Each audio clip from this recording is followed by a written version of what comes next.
venus avec la délégation du Conseil de paix et de sécurité de l'Union africaine pour venir apporter le soutien de cette institution-là au gouvernement et au peuple ivoirien, qui a été éprouvé par tout ce que vous avez connu comme la guerre qui a sévi en Côte d'Ivoire, et pour savoir quelles sont les difficultés pour mettre en œuvre les axes principaux dévoilés par le président Ouattara à ses pairs au niveau de l'Union africaine, à savoir renforcer la paix en Côte d'Ivoire, et réconcilier les Ivoiriens et remettre l'économie du pays sur les rails. Il y a des difficultés, c'est de plusieurs ordres. Et d'abord la sécurité. Et à ce niveau, vous-même, vous êtes Ivoirien, vous voyez ce qui s'est passé.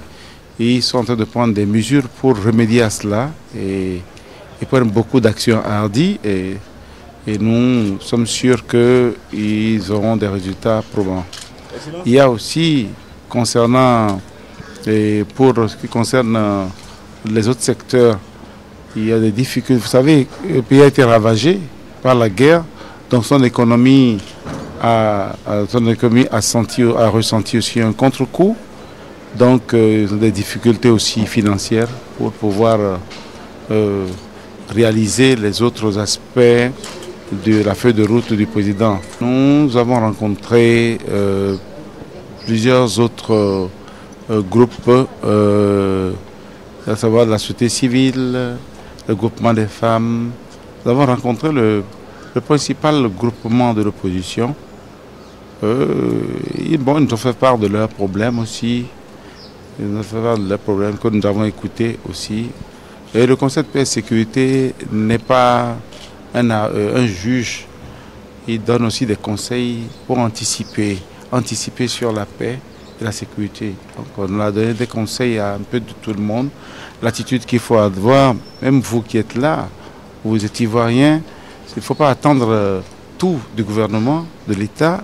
Tous les Ivoiriens doivent mettre la main à la pâte pour la reconstruction de ce pays. La détention des 4 partis dessus, non, en réalité, nous n'avons pas abordé cette question. Nous n'avons pas abordé cette question. Ce qui préoccupe maintenant, vous êtes Ivoirien, vous êtes ici. La première chose qui préoccupe, c'est la sécurité d'abord des populations et l'organisation des élections pour rendre le pays crédible aux yeux des bailleurs de fonds, des partenaires. Vous voyez, pour remettre l'économie sur les rails, parce que il n'y a plus. Vous savez, certaines entreprises ont dû fermer, sont parties. Donc certains emplois ont été supprimés. Ça augmente le taux de chômage. Ce sont les premiers éléments auxquels il est bon de s'attaquer.